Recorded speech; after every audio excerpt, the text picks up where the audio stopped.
myself some new beauty blenders. Hey guys, super quick video from me today. It is 1,000,000 degrees outside. All I managed to do is go out and grab some sushi today, and that left me feeling like I'd run a marathon. It's like 42 degrees outside. This is melting off really quickly, so let's get to the point of this video. So have you ever wondered what's inside your beauty blender? I've heard stories and I've seen videos on YouTube of like things living inside these beauty blenders. If you've watched me at all, if you've read my blog at all, you will know that beauty blenders are my holy grail. They are my bae, and I never use that word. I use a beauty blender every single day. I use them for foundation, I use them for concealer, I use them for blush, I use them for powder. There is no better way, in my opinion, to apply your makeup flawlessly than with a beauty blender.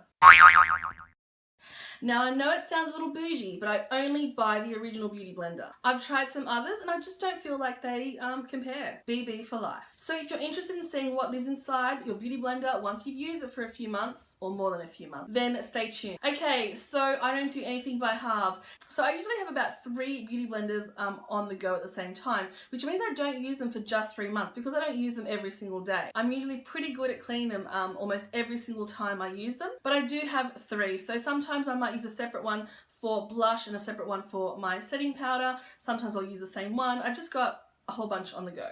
Now because I am just a little bit extra, I'm not going to be cutting open 1 beauty blender for you today, not even 2. There's like 4 or 5 that I'm going to be cutting open. So I've got a whole bunch of like different variables. So these are the 4 beauty blenders I'll be cutting open for you today, and I'll also be doing a Real Technique sponge as well. Okay, so because I am a little extra, what I'm going to be doing is the following. I'm going to be cutting open one of the micro beauty blenders, and it's dry and dirty, so therefore it's been used and then allowed to dry. It's not been cleaned. I kind of want to have a look at how much the foundation goes into the sponge. I've done the same thing for this one. So this is a black one, so it might be a little harder to see, but I kind of want to see if it's faded all the way through. I want to see if the foundation's gone all the way through and if there's anything living in there, because this one is like 6 months old. And then I've got 2 wet ones. Now this wet one, believe it or not, is clean.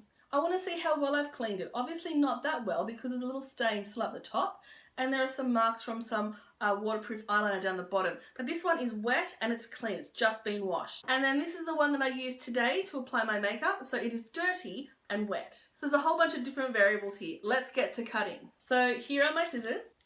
Let's be honest, I don't really know what I'm hoping for. There's part of me that wants to cut these open and find mold growing inside.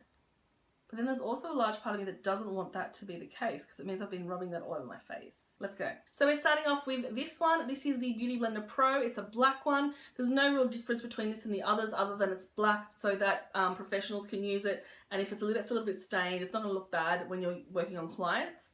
As you can see, it's quite stained there. This is dirty, as I said before. Let's get cutting. Children, do not try this at home. They're a lot firmer than I would have thought they would be. So this is the one I used yesterday and allowed to dry.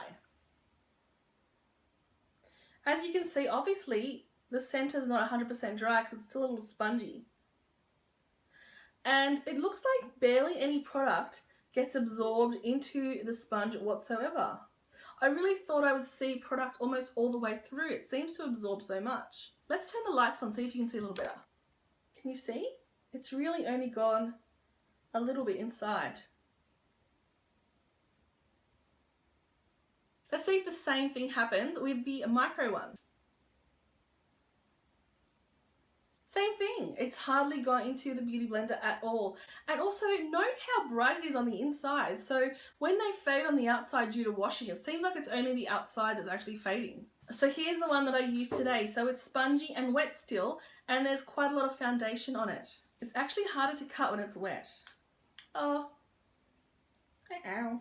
So here's what the wet and dirty beauty blender looks like inside. Again, can you see how it's still really pink inside? And so here is the wet and clean one. It'll be interesting to see whether there's any remnants of makeup inside the sponge, even though I cleaned it really well. Oh, look at that. Obviously did not clean it very well on this side. And just for something different, let's try the Real Technique sponge. These have a different texture altogether. They're more latexy feeling, if that's a thing. So this one is wet and it is dirty. And same thing for the competitor sponge. It really hasn't absorbed all that much product. Now, one thing to note is that all of the beauty blenders that I have cut open, there's nothing inside them.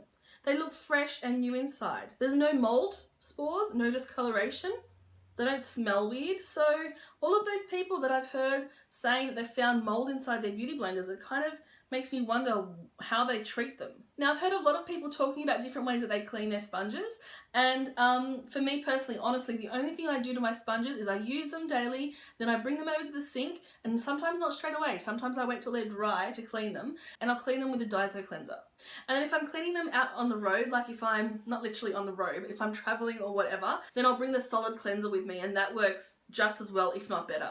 I've never microwaved them. I've never cleaned them with anything other than soap, and for the most part they get pretty clean. Like I said, that's the one that was supposed to be clean. It's still a little bit stained. Now, I probably shouldn't tell you this, I shouldn't endorse this, but I do use them longer than 3 months. But I kind of feel like, because I take such great care of them, I can stretch them out a little bit. And like I said, I do have a few on the go. Well, I did have a few on the go. So they're not being used every single day. Is it wrong that I feel a little bit disappointed? Let me know in the comments down below whether you have ever found anything in your beauty blender. Otherwise, if you did enjoy this video, I'd love for you to give it a thumbs up, and please subscribe. There's always new stuff on this channel. Otherwise, I hope you have a great day. Thank you so much for coming and spending some time with me in my little nook of the internet, and I will see you next time. Bye.